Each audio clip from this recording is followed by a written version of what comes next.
한낮에는 무덥지만 아침, 저녁은 이제 제법 선선해진 느낌입니다. 이런 기온 변화는 혈관을 수축 이완시켜서 혈압에 영향을 주고 뇌졸중 위험도 높일 수 있는데요. 예방과 조기 발견이 중요한 뇌졸중에 대해서 김지수 의료 전문 작가와 자세하게 알아보도록 하겠습니다. 어서 오십시오. 안녕하세요. 네, 보통 많은 분들이 이제 지금은 좀 아시겠지만 뇌졸중으로 알고 계신 뇌졸중에 대해서 오늘 알아볼 텐데 일단 이 뇌졸중의 위험, 추운 겨울이나 아예 무더운 폭염 이럴 때 나타나는 것으로 알고 있는데 기온 변화가 심할 때도 나타날 수 있나요? 네, 그러니까 기온이 갑자기 변하면 예. 우리 몸은 체온을 조절하기 위해 혈관을 수축하거나 이완하게 됩니다. 예. 이 과정에서 혈압이 크게 변하면서 혈관에 부담이 될 수 있습니다. 여기에 평소 겪고 있는 고혈압, 당뇨, 고지혈증을 비롯한 만성 질환, 그리고 흡연과 음주 등 다양한 요인이 겹쳐져서 뇌졸중의 발생 위험이 커지는 겁니다. 갑자기 발생한 것처럼 보여도 실제로는 오래전부터 원인이 되는 질환이 심해져서 나타난 결과라고 할 수 있습니다. 뇌졸중은 뇌혈관이 막히는 뇌경색과 뇌혈관이 터져서 발생하는 뇌출혈로 나뉩니다. 네. 뇌경색이 대부분을 차지합니다. 또 화면에 CT 사진이 보일 건데요. 머리 위쪽에서 아래쪽을 바라본 방향으로 촬영한 뇌의 단면인데요. 왼쪽이 뇌경색 환자의 뇌인데 노란 점선 안쪽이 어둡게 보입니다. 네. 그러니까 뇌혈관이 막히면서 혈액의 공급이 떨어져 뇌경색이 의심되는 부위입니다. 오른쪽은 뇌출혈 환자의 뇌입니다. 노란 점선 안쪽에 하얗게 보이는 게 있는데 이것이 출혈이 일어난 부위입니다. 그러니까 겉으로는 멀쩡해도 몸 안에서 고혈압, 당뇨 등 혈관 건강을 해치는 요인이 오래 지속되면 혈관 벽에 지방 성분과 염증 세포가 쌓이면서 동맥 경화가 진행될 수 있습니다. 그러면 혈관이 좁아져 혈액이 원활하게 흐르지 못하게 되고 결국 뇌졸중의 위험이 커집니다. 또 부정맥이나 심장 질환이 있는 경우 심장에서 혈전이 만들어져 떨어져 나와서 뇌혈관을 막기도 합니다. 네, 뇌에 어떤 혈관이 막히는 뇌경색이 있고 그리고 터지는 뇌출혈인데 이것을 이제 뇌졸중으로 부른다. 평소에 혈관 건강이 좋지 않은 분들 입장에서는 이런 기온 변화에 좀 민감하게 받아들일 수밖에 없겠네요. 네, 그러니까 고혈압이나 당뇨, 고지혈증 같은 만성 질환이 있는 분들은 기온이 크게 오르내릴 때 그리고 이맘때 같을 때 더욱 주의가 필요합니다. 예. 그 이유를 전문가의 설명으로 알아보겠습니다. 뇌졸중은 갑자기 생기긴 합니다만 혈관이 망가지는 데는 오랜 시간이 걸리거든요. 그러다 보니까 만성질환이 있으신 분들, 특히 고혈압이나 당뇨, 고지혈증 또는 심방세동이 있으신 분들이 뇌경색이 잘 생깁니다. 만약에 그런 병들 중에 하나라도 있다라고 하시면 특히나 일교차가 심해진 때는 조금 더 뇌졸중을 조심하셔야 됩니다. 우리나라 데이터로는 일교차가 1도 늘어날 때 뇌졸중이 생길 위험이 3% 정도 증가한다고 알려져 있고 또 하루의 일중 변동뿐만 아니라 전날에 비해서 갑자기 온도가 올라간다거나 전날에 비해서 갑자기 온도가 떨어지는 경우에도 뇌경색의 위험이 증가할 수 있기 때문에 그럴 때는 더더욱 뇌졸중이 생기지 않도록 잘 신경을 써야겠지요. 대표적으로 만성질환을 갖고 계신 분들은 평상시에 복용하시는 약제를 잘 드시는 게 중요합니다.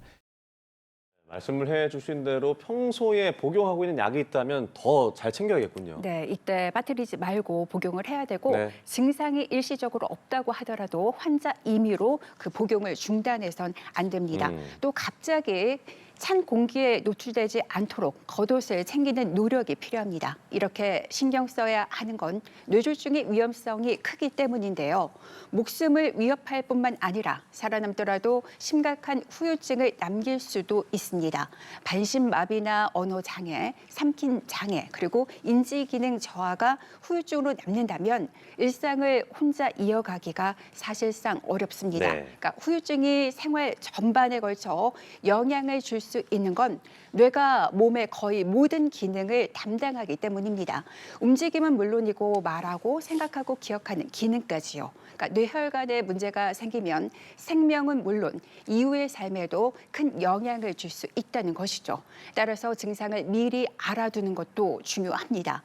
쉽게 기억할 수 있도록 만들어진 이웃 손발 시선이라는 뇌졸중 감별법이 있습니다. 네. 이라고 하는 것은 이를 지어봤을 때 거울을 봤을 때 한쪽 얼굴이 덜 올라간다거나 하면은 뇌경색을 의심을 할 수가 있습니다. 발음이 잘 안 된다거나 말이 잘 안 된다고 하면 이 역시도 뇌졸중의 증상일 수 있습니다. 손발 같은 경우에는 평가를 어떻게 하냐면 앞으로 나란히 한 상태에서 눈을 감고 10초간 있고 혹시 눈을 떴을 때 한쪽 팔이 떨어진다거나 또는 굉장히 경미하게 돌아가는 경우가 있을 수 있거든요. 뇌졸중을 의심할 수가 있는 상황입니다. 시선 같은 경우에도 뇌의 앞쪽에 보면 눈을 움직이는 부분이 있는데 한쪽 뇌가 망가지고 나면 눈이 조금 한쪽으로 돌아간다든지 시선이 한쪽이 조금 안 보인다든지 하는 증상이 있을 수가 있어서 그런 경우에는 뇌졸중을 의심할 수가 있고 가장 빨리 아마도 하셔야 될 것은 119에 전화해서 치료가 가능한 병원으로 빨리 가시는 것이 가장 중요할 걸로 생각이 됩니다. 대표적으로 뭐 이웃 그리고 손, 발 시설인데 이하고 웃고 그리고 손을 뻗어서 내려가지 않는지 발은 발음을 말하는 건가요? 네, 시설은 맞습니다. 시설이 뭐 틀어지지 않는지. 네, 맞아요. 그러니까 이웃, 손발, 예. 시선 이렇게 네 단어를 기억함으로써 뇌졸중의 대표적인 네 가지 증상을 떠올릴 수 있도록 하자 이 취지입니다. 네. 지금 화면으로 나오고 있는데요. 이하고 웃을 수 있는지 이웃, 두 손을 앞으로 뻗을 수 있는지 손, 발음이 명확한지 발, 시선이 한쪽으로 쏠리는지 그러니까 시선입니다. 또 이 밖에도 사물이 겹쳐 보이거나 잘 안 보이는 시력 장애, 메스꺼움 등이 나타날 수 있습니다. 증상이 나타났다가 24시간 안에 사라지는 경우도 있는데요. 이때 안심해선 안 됩니다. 미니 뇌졸중으로 불리는 일과성 허혈 발작일 수도 있기 때문입니다. 뇌경색으로 이어질 수 있는 중요한 신호인 만큼 바로 병원을 찾아야 합니다. 뇌졸중은 시간이 매우 중요합니다. 시간이 지날수록 뇌의 손상이 커질 수 있어 증상을 빨리 알아차려야 합니다. 김범준 교수의 설명입니다.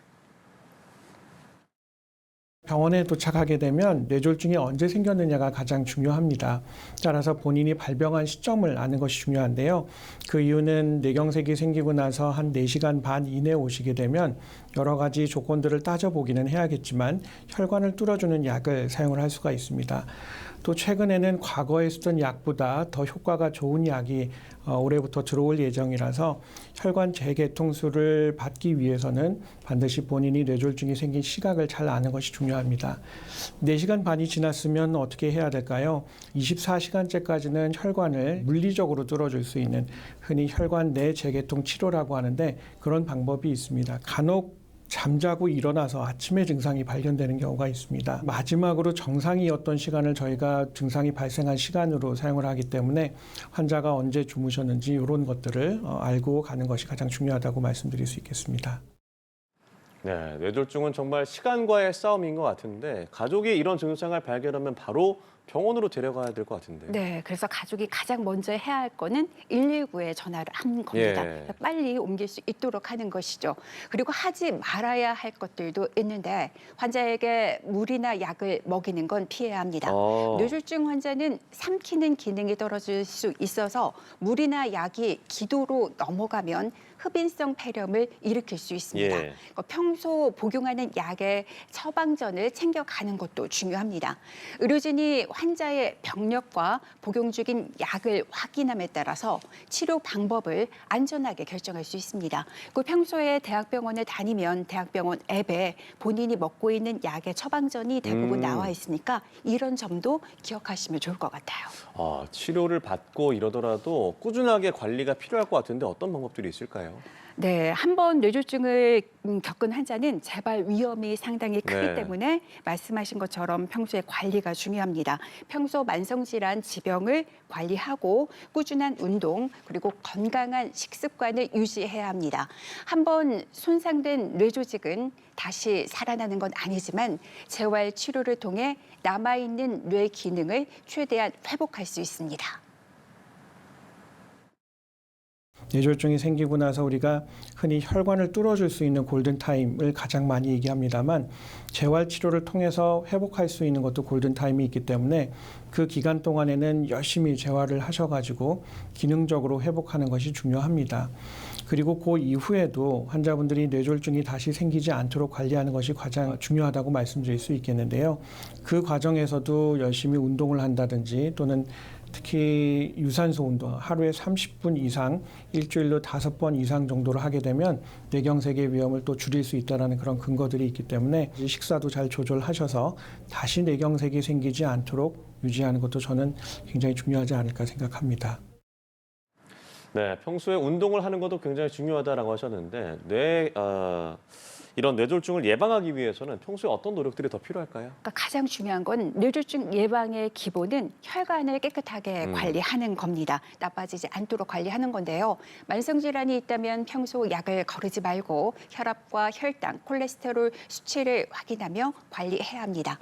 담배는 끊고 술은 줄이며 규칙적으로 운동하고 짜고 기름진 음식의 섭취는 줄이는 게 좋겠습니다. 네, 이렇게 날씨가 서늘해지고 기온 변화가 하루에 큰 날에 특히나 주의를 해야겠고요. 오늘 말씀 잘 기억하고 건강 관리 잘 해야겠습니다. 오늘도 더 건강한 나 김지수 의료 전문 작가와 함께했습니다. 고맙습니다.